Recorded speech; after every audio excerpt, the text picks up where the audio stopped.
Howdy guys, and thanks for joining me. So, I've had this camera for about a month and a half now. I've taken it around the city, hiking a few times, and I even photographed a wedding. As a guest, not a professional, don't worry. And I've actually come to like it quite a bit. It's probably my favorite Digicam I've used so far. I've tested about 10 of them on this channel, I believe. And in this video, I'm going to share some of my pictures I've taken with it and just give you some of my impressions. So let's get into it. So the biggest strength of Digicams, in my opinion, is the size. I mean, this thing is like tinier than my phone. Obviously, it's a little bit thicker than the phone, especially without the case. But this thing easily slips into your pocket. Like, it doesn't feel obnoxious to carry around. And actually, it feels pretty good. Compared to most Digicams, like, this thing is pretty solid. I don't think I'd try to drop it, and you're definitely not going to see me try that in this video. But it feels a lot nicer than, say, something from Kodak or Vivitar, you know, one of those cheap chintzy brands. And then, of course, the aesthetic. I mean, this thing is just super cute.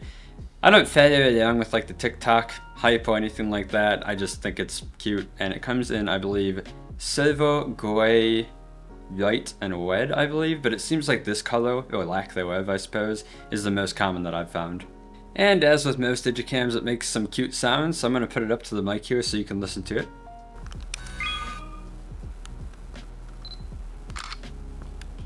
Now, shooting with this thing is actually pretty awesome. So some Digicams are pretty laggy and crappy.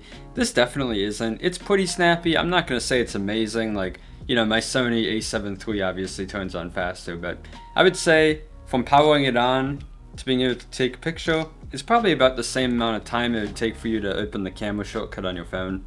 The menus and buttons feel pretty responsive, and there's not any lag when you hit the shutter button like some cameras. If I had to complain about anything, I would say the function menu, like where you turn on self timer mode and that sort of thing. It definitely is a little bit slow. It's not laggy per se, but there's just like animations that take forever.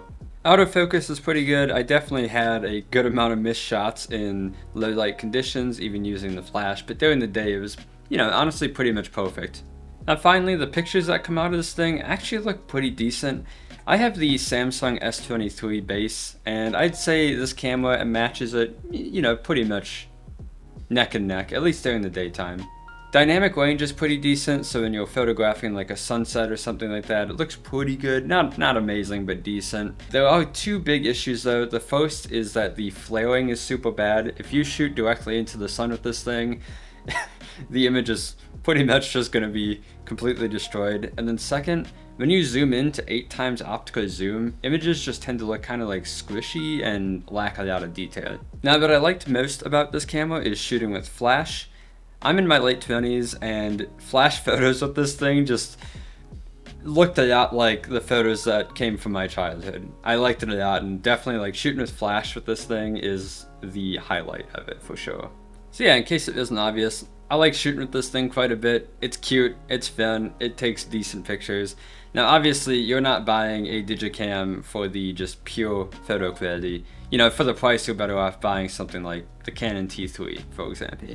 But if you're looking to get into the Digicam space, whether that be you're just looking for a fun compact camera, or you're, you know, chasing the TikTok trend or whatever that is, then honestly this is a pretty good pick. It definitely trends to be a little on the pricier side. I mostly see these around $200 on eBay.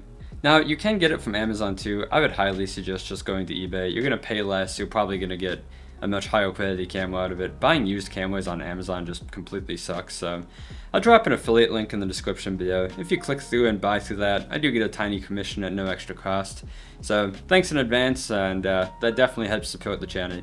If you guys want to see more of my Digicam stuff, I'll link a couple of videos at the end of this, but thanks for watching. Catch you next time.